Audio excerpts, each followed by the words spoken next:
Today, we will talk about how to remove a tree stump yourself. Let's have a look at the details. Tree stumps are stubborn landscaping obstacles that can resprout or take years to rot if not killed and removed. Luckily, there are a number of straightforward solutions that'll uproot that pesky stump and make way for other lawn or garden features. We'll show you how to kill a stump with salt, herbicide, or a tarp, as well as slightly more involved methods like burning it away or physical removal. Don't call the landscaper just yet. The first method is using salt or herbicide. Obtain epsom salt, rock salt, or brush killer. Using epsom salt or rock salt is an easy way to kill a stump on the cheap. It takes several months for the stump to die, so it might not be your best bet. If you need to get rid of the stump quickly, an herbicide like brush killer, however, is both more reliable and faster acting. Drill 1-inch holes in the stump. Drill several, roughly evenly spaced holes across the surface of the stump,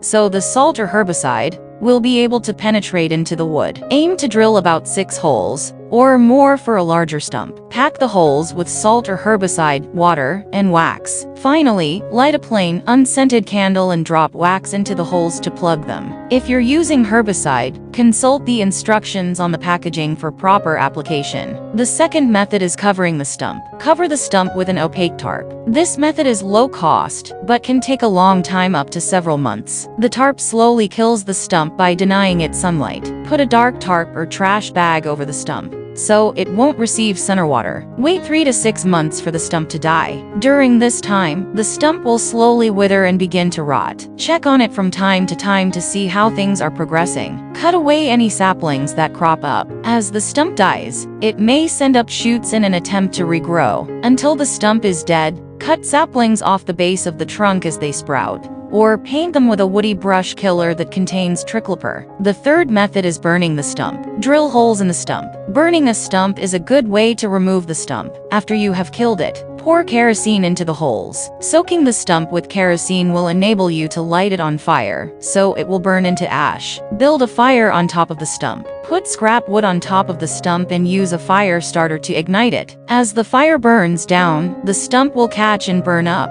Monitor it closely to make sure the stump actually catches, and add more wood as necessary to keep the fire going. Dig out the ashes and fill in the hole with soil or mulch. Use a shovel to remove all of the ashes, down through where the roots were, and fill in the hole with fresh soil. And the fourth method is grinding the stump. Purchase or rent a stump grinder. A stump can also be removed by physical means. Cut the stump close to the ground with a chainsaw. Use a chainsaw to level off the stump just a few inches from the ground. Grind up the stump. Put on your goggles and mask, and position the stump grinder over the stump. Then, following the manufacturer's instructions, move the grinder slowly across the stump surface to grind it up to bits. Continue along the aerial roots to grind those as well, until the stump has been fully ground up. Shovel out the grindings and fill in the hole. Remove all of the wood chips and discard them. Then fill in the hole with soil. Thanks for watching this video. Please don't forget to like and subscribe to our channel if you like our videos.